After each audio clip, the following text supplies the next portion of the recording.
prices high. I can't even open the window to get some fresh air to my nose, except of course in the dead of winter when I can't get the windows closed. So it's hello diesel, goodbye steam. You had your day, old friend, now you're an old has-been. Electricity and no more coal, no smoke and white steam while the mighty engines roll. Steaming down the levels, will we ever see the light again? Singing round the bank, and yes, there's nothing like a train. A steam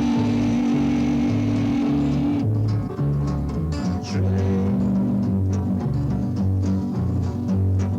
When I was a young boy on a train-spotting trip to Crewe, I'd lean against the wall with a thermos flask and I'd watch the trains go through. Smell the steam and the coal and the smoke and look for the sparks and flames.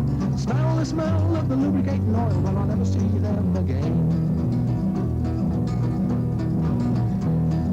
Give us back the old black fives and take away the trains that smell like tractors and look like buses and sound like aeroplanes. When did you last see a semaphore signal or a gantry over the train?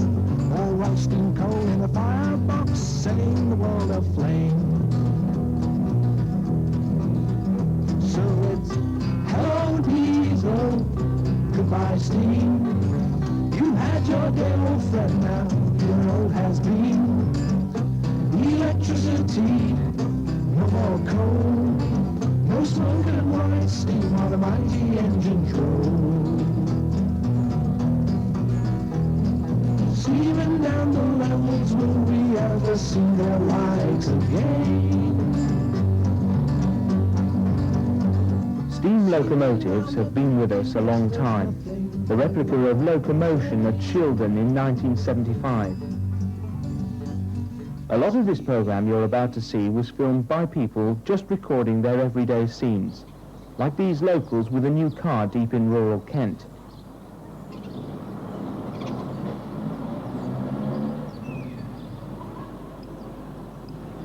Someone shot this marvellous sequence at Bodiam Station on the Rother Valley Railway.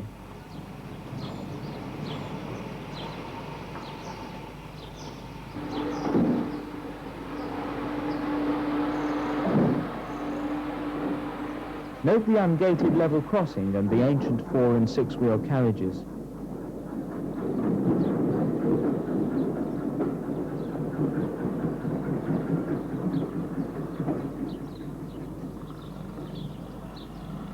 And here's the train having returned. Mr. Liddell of Maidstone took a holiday film in the 30s in colour, which as you can see has almost faded away. But what fascinating pictures remain of local activity around this station.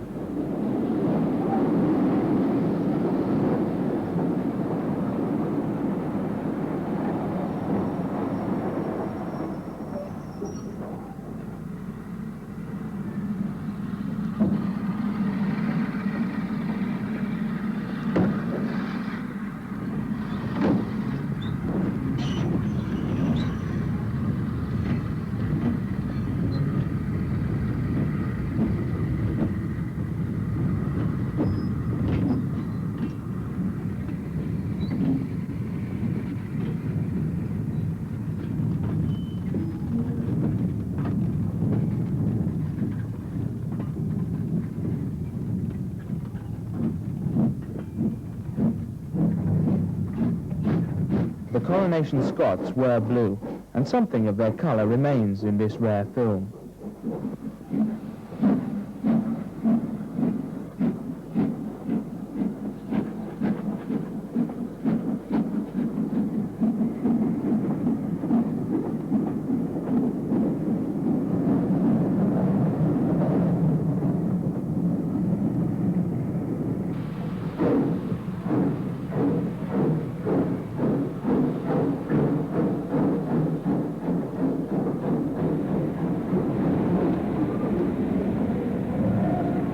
London 1932, and another home movie man is recording his local scene.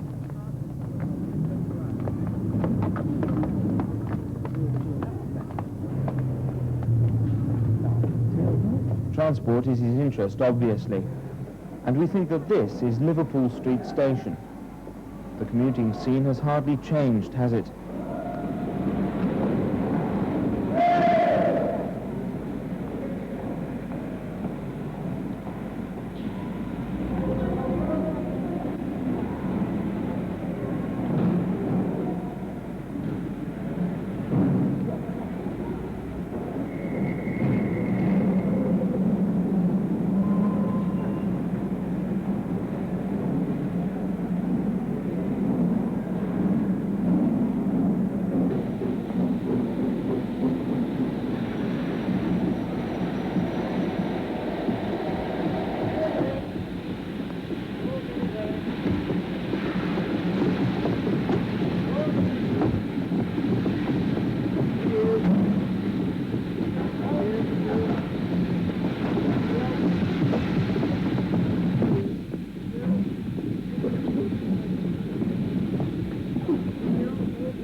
In war livery of black, this A4 is on show. These shots are from a documentary on how a steam locomotive works, and perhaps the fascination for most schoolboys. Did they all want to be engine drivers?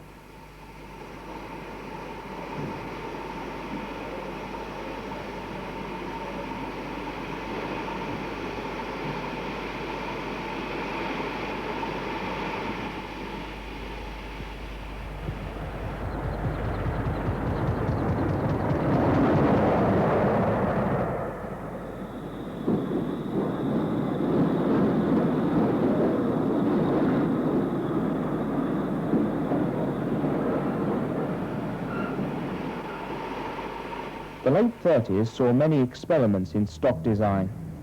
This is London Transport's 1936 Piccadilly Line train. The 1935 New Works programme envisaged many tube trains taking over local London steam services, particularly in the Central Line.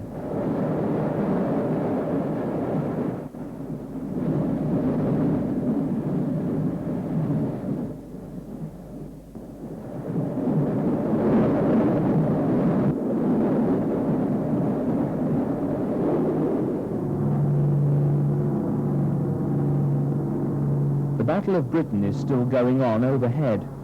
The Second World War has intervened, and these buses show their white patches on mudguards for use in blackened streets.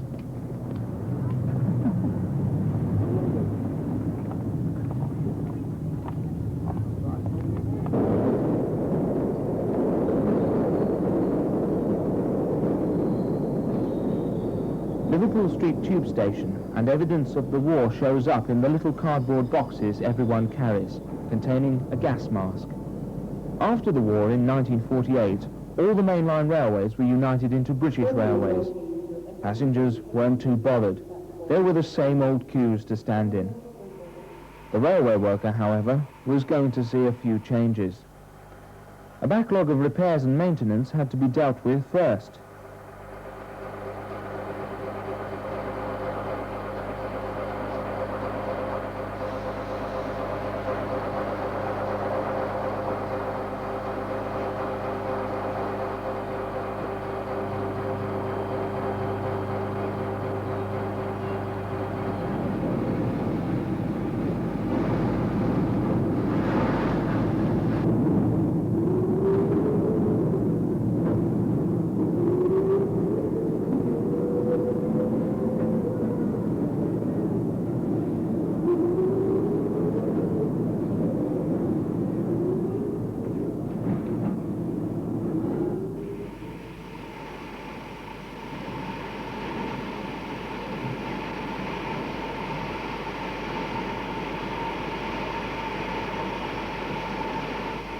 King's Cross had the beautiful A4s on express duties, Sir Nigel Gresley's masterpieces.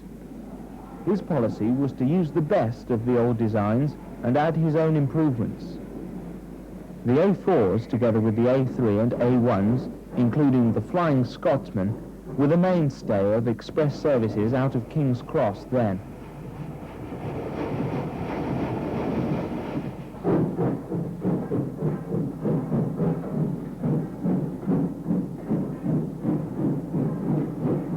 Modernisation plans brought the electrification of the Manchester-Sheffield route in 1954. Although planned many years before, this is the Class 76 testing the route.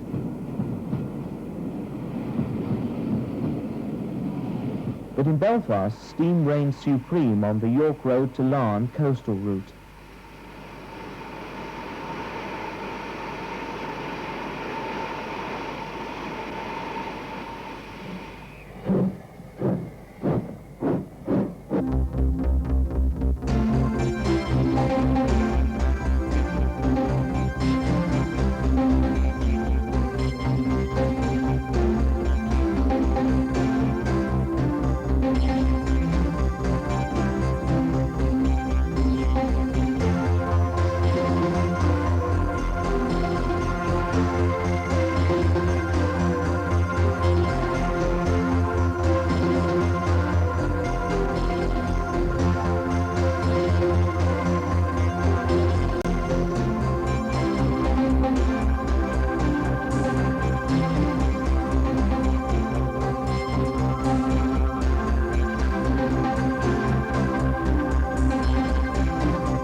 In Britain, steam was on its way out.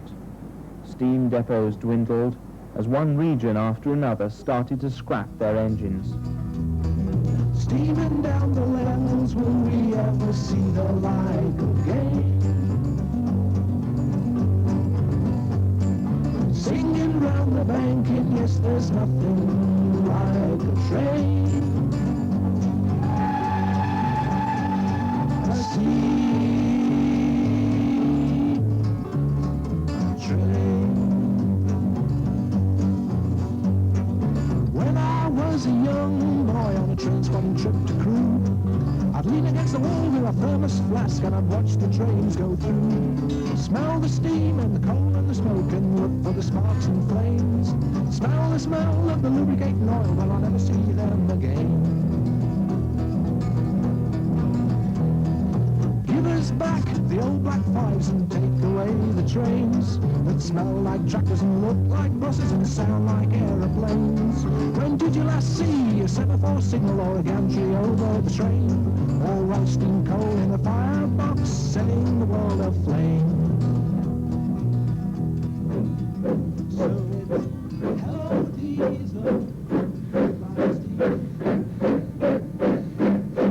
It was going to be all changed soon as the first diesels appeared.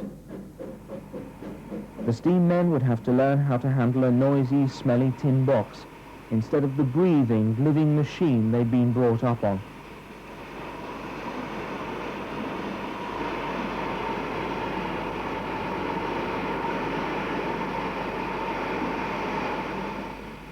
While on the southern region, diesel-electric multiple units were taking over from steam too.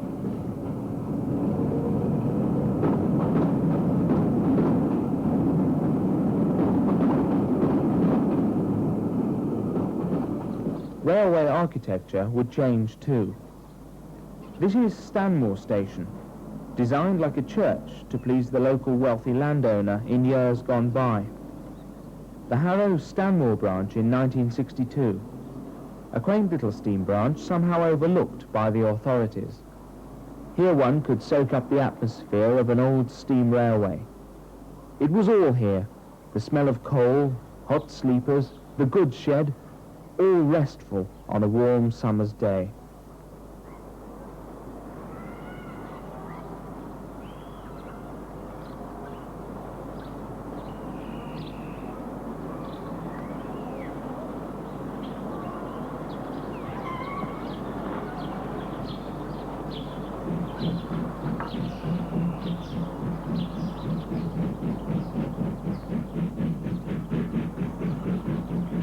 Then once a day, a goods train arrives. Everyone leaps into action. Most of the goods consist of bananas. The old goods depot is full of them.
The line was closed 2 years later, lanced by a new doctor.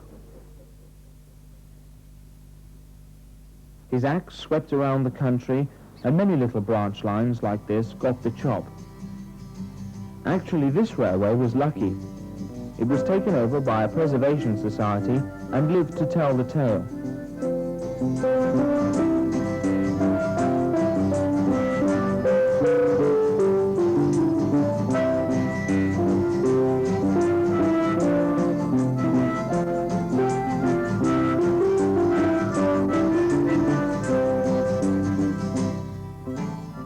It's the Rother Valley Railway, alias Kent and East Sussex Railway, alias Tenterden Railway. It's on its very last steam-hauled trip down its entire route to Roberts Bridge. Soon after this end of the line was lifted.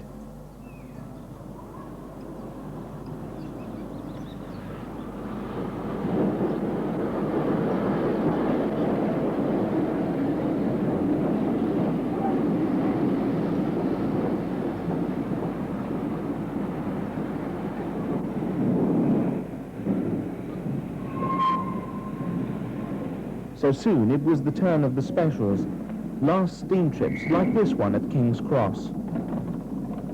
The A4s making a farewell performance. They had generally finished in 1961.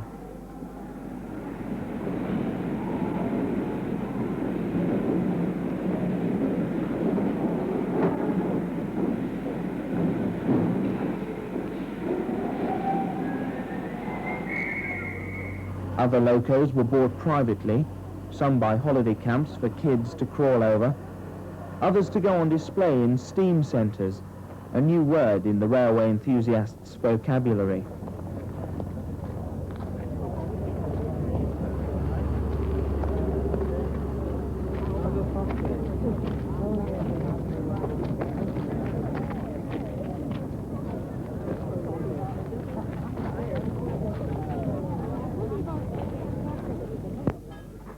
But many went to the knackers' yards, a sad fate after giving years of faithful service to mankind.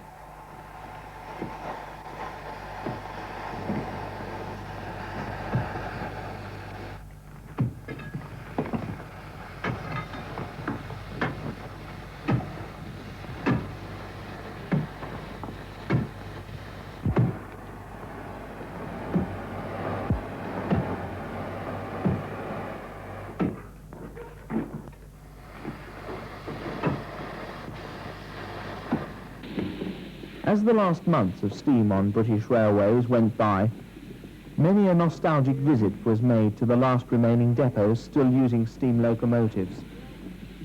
August 1967 was the final month for regular steam traction.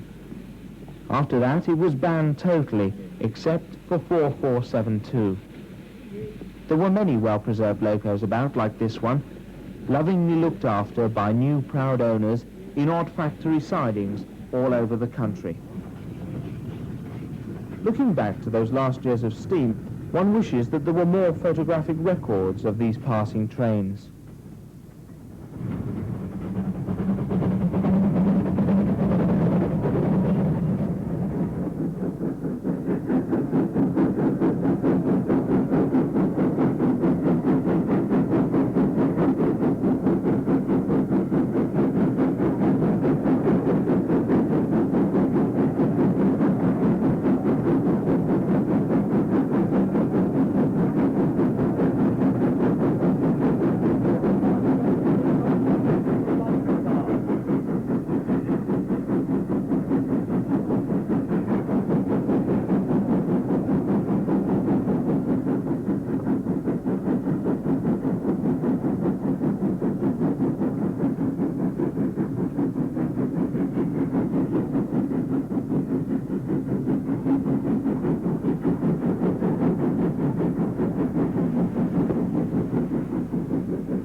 At Euston, passengers had to pick their way through the debris as the station is rebuilt around them, ready for the future and the new electric trains.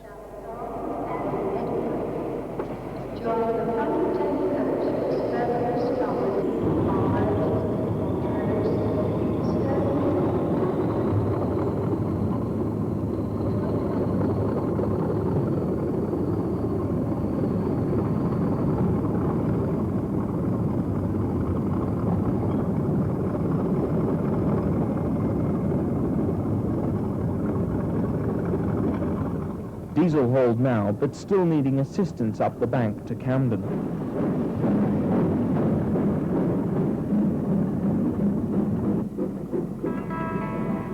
On the Southern now, and plenty of steam about still. It lasted to 1967. Plenty of Bully Heads Pacifics threading their way over the busiest junction in the world.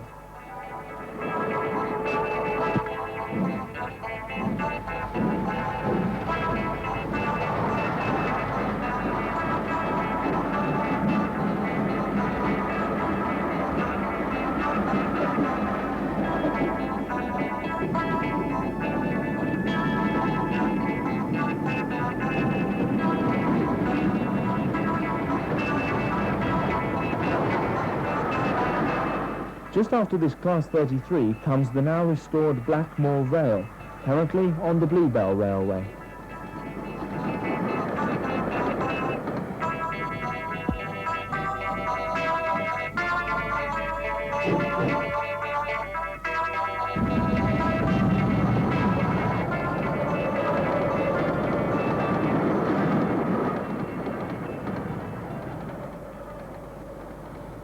How about some train spotting at King's Cross in pre-electric days?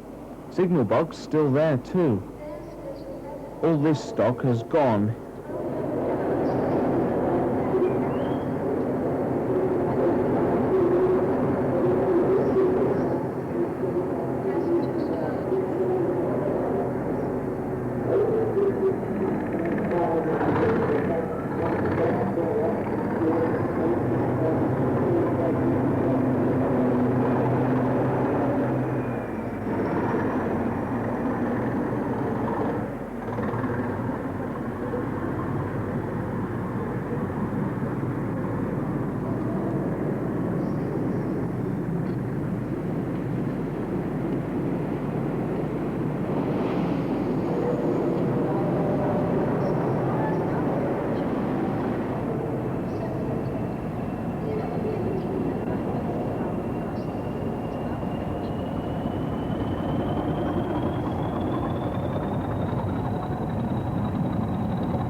A Moorgate train pulls up at York Road Station prior to dipping down in the tunnels to join the Wighton and Metropolitan lines to the city.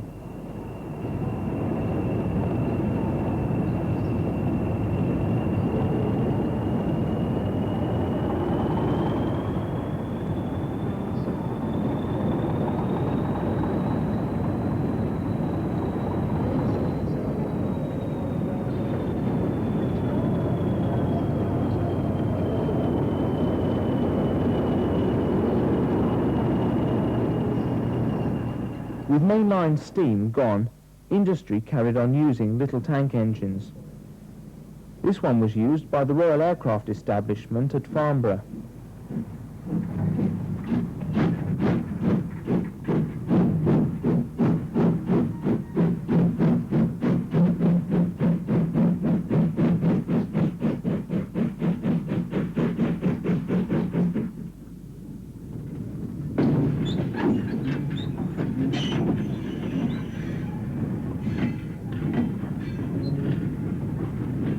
Next, a little work shunter in a cable manufacturer's works.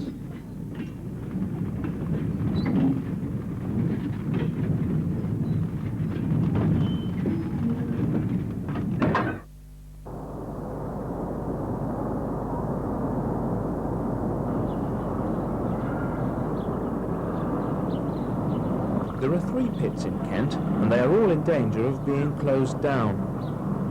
Back in 1970, when this film was made, a visit was made to see them all.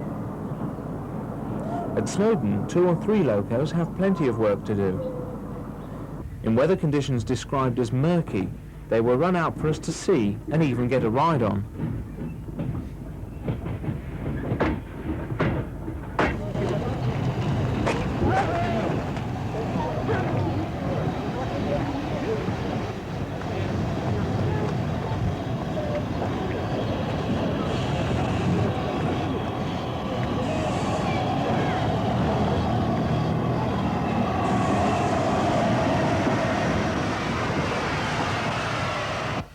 Note the overhead traction wires. Perhaps they were for Class 71 to come in and do some shunting.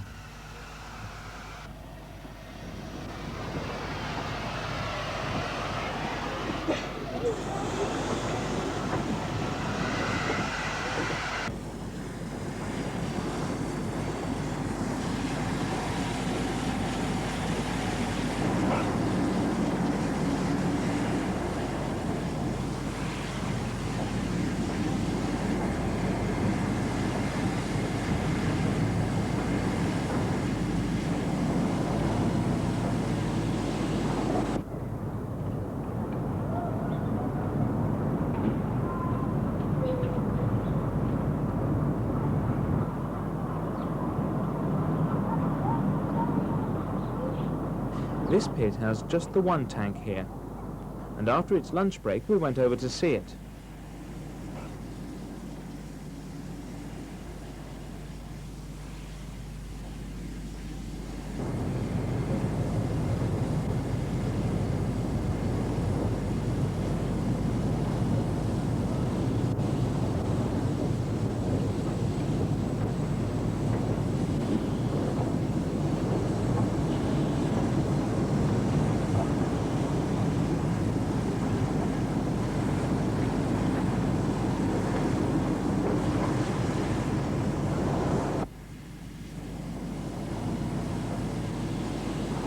Before we managed to get a ride on it, the driver had to ask his boss for permission on his two-way radio mounted in the cab. That was granted, so off we went for a tour of the run to the tip, some distance away.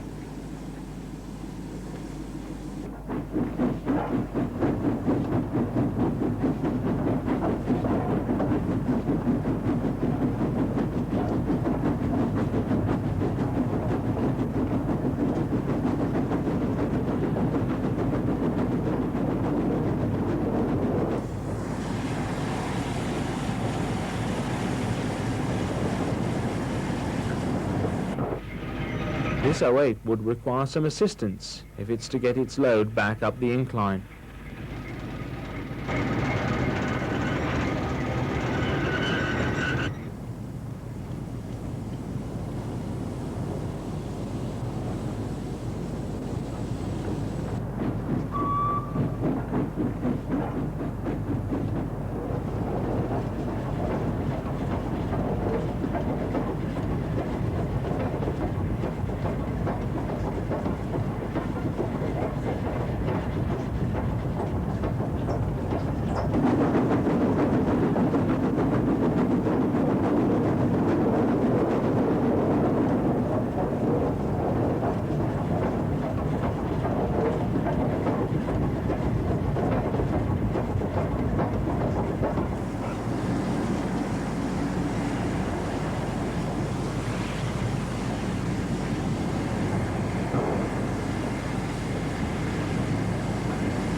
Radstock was once a busy railway interchange in the middle of the Somerset coalfield. This station has long lost its passengers. Most of the traffic has been curtailed and the whole place due to close down when the local colliery finishes.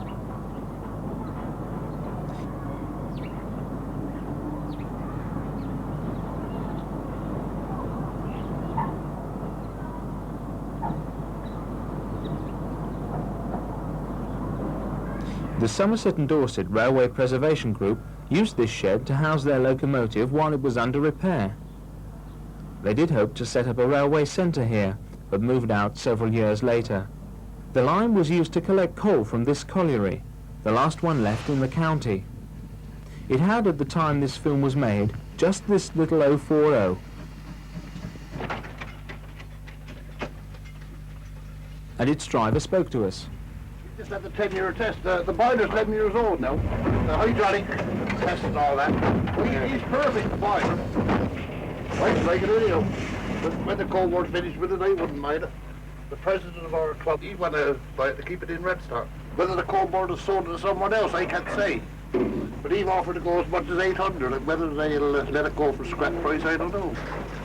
I expect they'll be working till the pit close, perhaps another 2 or 3 years. It's pretty shaky at the moment, you see.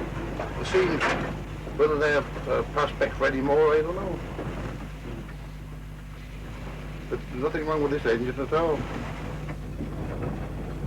I wonder what happened to it.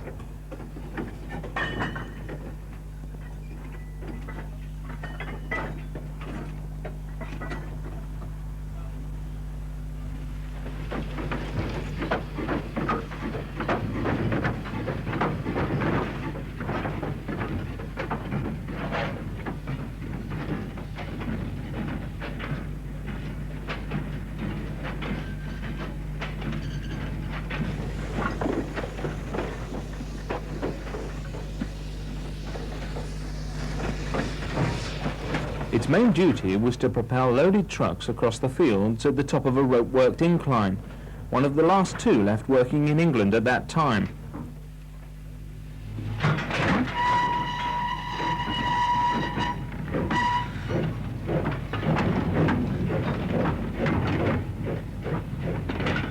The trucks are attached to the rope here and slowly let down. This is a 1 in 4 slope. The heavy one going down lifts an empty one up at the same time.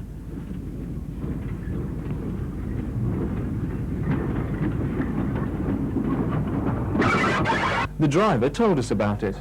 There's nothing happened, any change here, apart from the incline. The brakes on the incline. And where under private enterprise they had a double line from top to bottom, when the coal board took over, they had a double line the top half and went off into one. To save expense for maintenance. We've had more trouble, you see, with the trucks coming up on the same road to load. We had that happen once. There's the empty coming up into what we call the loaded road, the one where the load was going down. And my mate just put his brakes down and stood out the way, and they just come together like that.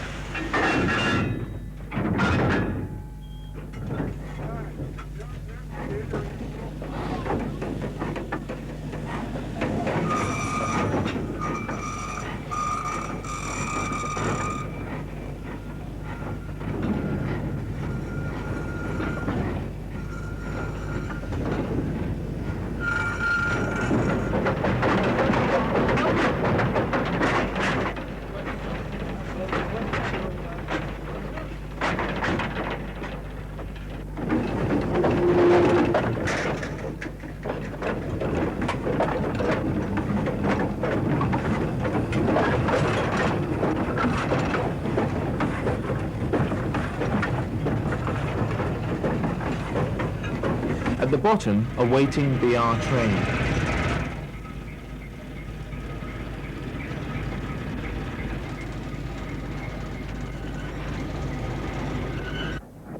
In 1967, a new underground line was opened. A huge crowd queued up for the first tickets on sale, anxious to obtain ticket number 1, no doubt.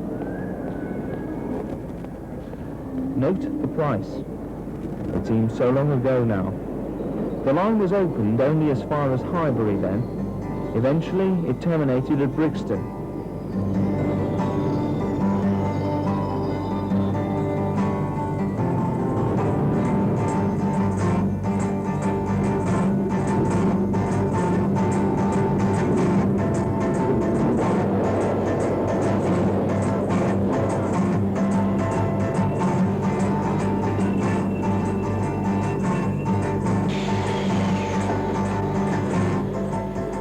As usual, things were not quite ready on opening day.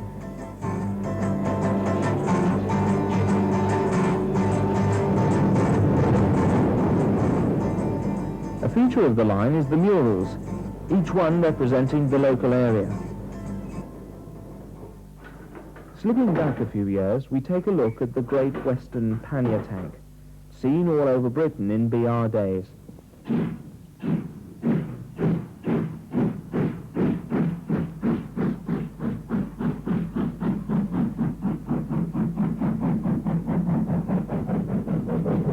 They finished up on London Transport.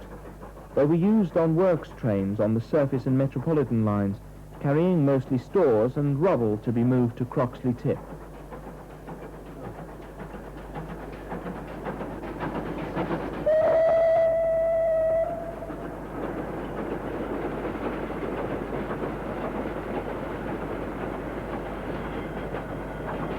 They had to reverse at Watford Station first to get around their trains in order to go on up the line to Croxley. London Transport had bought 11, but in 1971, when these scenes were filmed, just L94 and 2 others remained in use.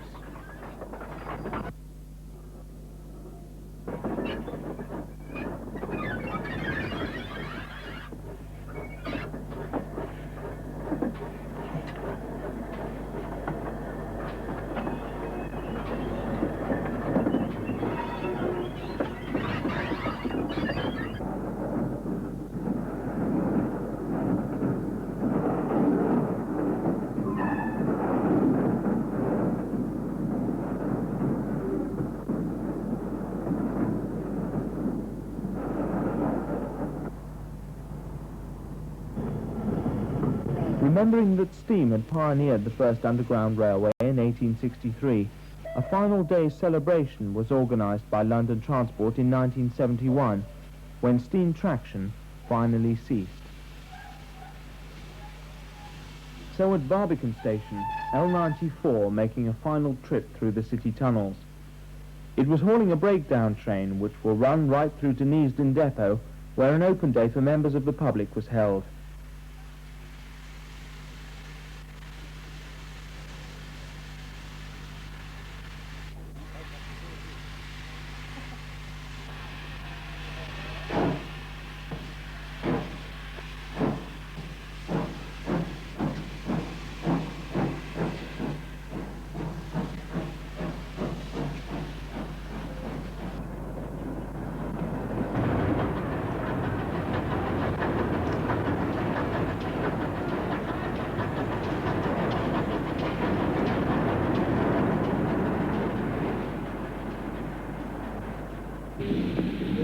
Suddenly, steam reappeared in London, despite a complete steam ban by BR and LT.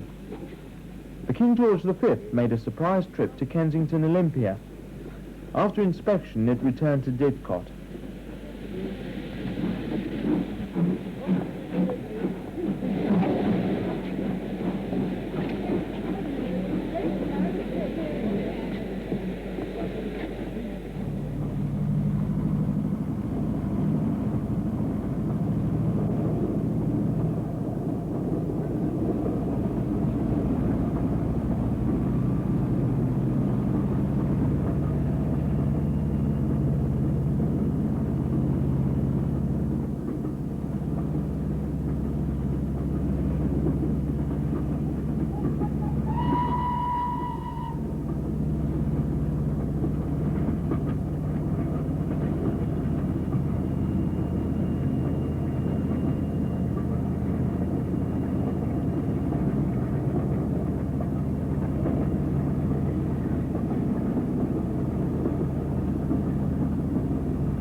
Another final in London. At Victoria Station, on April the 30th, 1972, the Brighton Belle makes its last departure. This unique train, the all-electric Pullman Express, first entered service in 1933. But now costly replacements and/or repairs render the service uneconomical.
The Jubilee line opened. It was supposed to be called the Fleet Line, but it was so late being completed, they changed it to the Jubilee. Actually, it's just a new relief line from the old Bakerloo line at Baker Street, running to Charing Cross.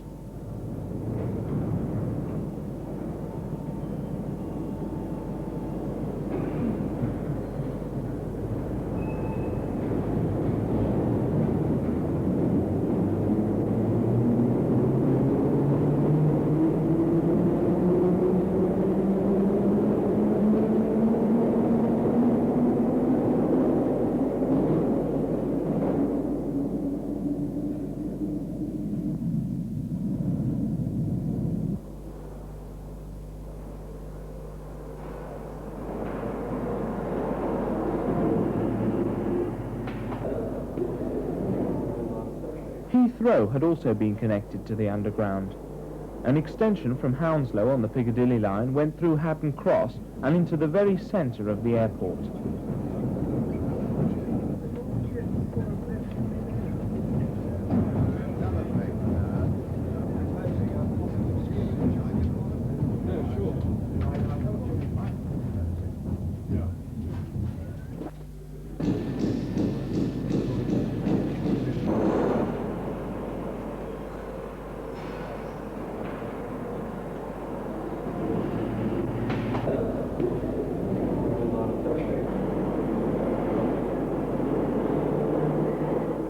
BR trains from Finsbury Park, London took over a branch of LT's Northern Line, running to Moorgate. This was a year or so after a very bad disaster, with tube stock killing many passengers.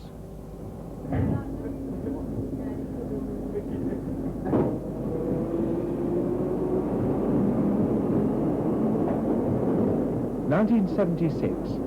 It's the rolling out of the advanced passenger train. It had then a gas turbine engine, but later it was redesigned to be electrically hauled.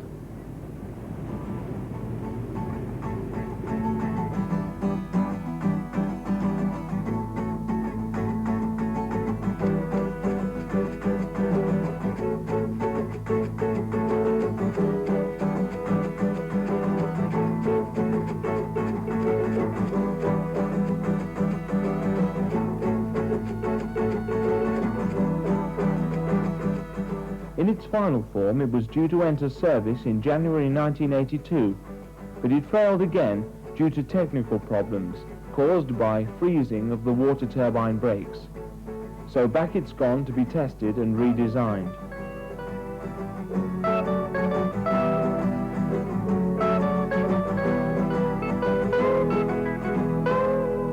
Meanwhile, the HST continues to give good service on the East Coast Main Line and from Paddington. At Paddington, it's spring 1979. Steam Power is back to help celebrate the station's 125th anniversary. It's the King George V again, which is going to run to Didcot and back. However, it ran a hot box and didn't return. These pictures by Nick Lehrer give some impression of the splendour of the occasion.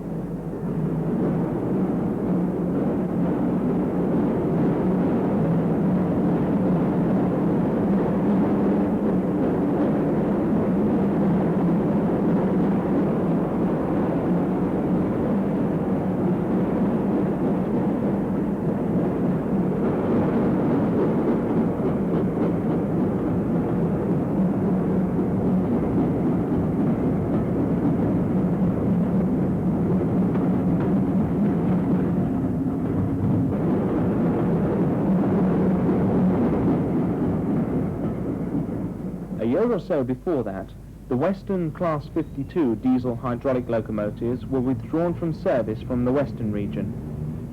In their last year, they commanded a huge following by enthusiasts.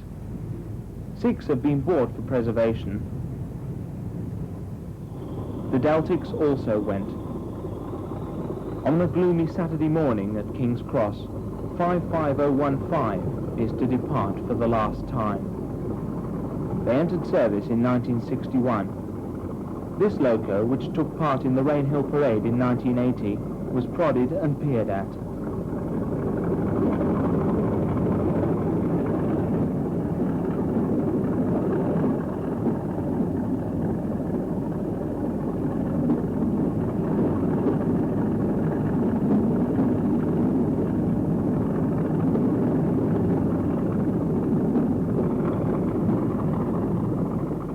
Trains remembered indeed. Perhaps we recall steam trains best of all. Steaming down the levels, will we ever see their light again? Singing round the banking, yes, there's nothing like a train. A steam train. Come to the country, see what you'll see. People polishing tank locomotives, people like you and me. People stoking boilers and people tapping wheels. There's steam building up in the country, in the Kent and Sussex fields. And it isn't just for history, and it isn't just for fun. It's just to show the whole known world how a railway should be run. And it isn't just for history, and it isn't just for fun. It's just to show the whole known world